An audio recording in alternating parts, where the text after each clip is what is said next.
Domingo, 6 de julho de 2025. 14º domingo do Tempo Comum. Evangelho de Lucas capítulo 10, versículos 1 ao 12 e 17 ao 20. Proclamação do Evangelho de Jesus Cristo segundo Lucas. Glória a vós, Senhor. Naquele tempo, o Senhor escolheu outros 72 discípulos, e os enviou 2 a 2, na sua frente, a toda cidade e lugar aonde ele próprio devia ir. E dizia-lhes: a messe é grande, mas os trabalhadores são poucos. Por isso, pedi ao dono da messe que mande trabalhadores para a colheita. Eis que vos envio como cordeiros para o meio de lobos. Não leveis bolsa, nem sacola, nem sandálias, e não cumprimenteis ninguém pelo caminho. Em qualquer casa em que entrardes, dizei primeiro: a paz esteja nesta casa. Se ali morar um amigo da paz, a vossa paz repousará sobre ele, senão, ela voltará para vós. Permanecei naquela mesma casa, comei e bebei do que tiverem, porque o trabalhador merece o seu salário. Não passeis de casa em casa. Quando entrardes numa cidade e forem bem recebidos, comei do que vos servirem, curai os doentes que nela houver, e dizei ao povo: o reino de Deus está próximo de vós. Mas, quando entrardes numa cidade e não forem bem recebidos, saindo pelas ruas, dizei: até a poeira de vossa cidade, que se apegou aos nossos pés, sacudimos contra vós. No entanto, sabei que o reino de Deus está próximo. Eu vos digo que, naquele dia, Sodoma será tratada com menos rigor do que essa cidade. Os 72 voltaram muito contentes, dizendo: Senhor, até os demônios nos obedeceram por causa do teu nome. Jesus respondeu: eu vi Satanás cair do céu, como um relâmpago. Eu vos dei o poder de pisar em cima de cobras e escorpiões e sobre toda a força do inimigo. E nada vos poderá fazer mal. Contudo, não vos alegreis porque os espíritos vos obedecem. Antes, ficai alegres porque vossos nomes estão escritos no céu. Palavra da salvação. Glória a vós, Senhor. Caros irmãos e irmãs.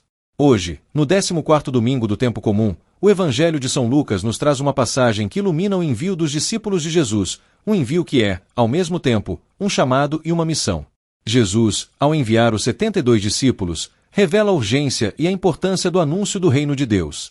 Ele não os envia para realizar grandes milagres, mas para anunciar a boa nova, curar os enfermos e dizer: o reino de Deus chegou até vós. A missão é desafiadora, pois Jesus alerta seus discípulos sobre a hostilidade que poderão encontrar no caminho.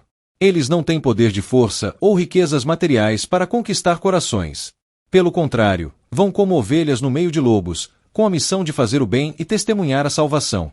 Eles devem se despir de qualquer arrogância ou desejo de poder, e agir com simplicidade, confiança e humildade. O envio de Jesus aos 72 discípulos é um convite a cada um de nós. Jesus nos chama para ser seus missionários no mundo de hoje, seja no ambiente familiar, profissional, na igreja ou na sociedade. Ele nos pede para sermos seus colaboradores, para levarmos a sua mensagem de amor e paz, mesmo que muitas vezes sejamos rejeitados ou incompreendidos.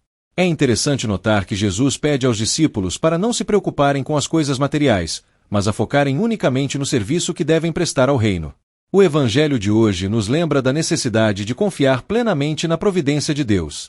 Não estamos sozinhos na missão, Deus é quem nos envia, e Ele proverá os meios necessários para o cumprimento de sua vontade. O que chama nossa atenção, também, é a alegria que os discípulos sentem ao retornar, relatando as maravilhas que ocorreram durante a missão. Jesus os lembra que a verdadeira razão para a alegria não deve ser o poder sobre os espíritos ou milagres, mas o fato de seus nomes estarem escritos nos céus. A alegria do missionário não deve estar nos resultados imediatos, mas na certeza de que o reino de Deus se aproxima. O Evangelho de hoje nos convida a compreender que nossa missão é um serviço de amor a Deus e ao próximo, sem nos apegarmos aos frutos temporais. Nosso Senhor nos ensina que a missão não é nossa, mas de Deus. Ele é quem nos chama e nos envia, e é Ele quem dá frutos através de nosso trabalho. Jesus nos lembra que mesmo em tempos de dificuldades ou fracassos, devemos confiar que a sua obra está sendo realizada através de nós. A missão pode ser difícil, mas nossa confiança deve estar em Deus, que nos acompanha e nos fortalece. Queridos irmãos e irmãs, como discípulos de Cristo, somos chamados a ir pelo mundo e anunciar a sua mensagem de salvação, levando esperança, amor e paz a todos. Cada um de nós é enviado como um mensageiro, com a responsabilidade de dar testemunho do reino de Deus, através de nossas palavras e, principalmente, de nossas ações. Que ao nos colocarmos a serviço de Deus, possamos sentir a alegria que os discípulos sentiram, ao perceberem que o reino de Deus já está no meio de nós. E que essa alegria nos dê forças para continuar nossa missão, com coragem, confiança e generosidade, sempre confiando na providência divina. Louvado seja nosso Senhor Jesus Cristo. Para sempre seja louvado. Um ótimo dia a todos e que Deus abençoe.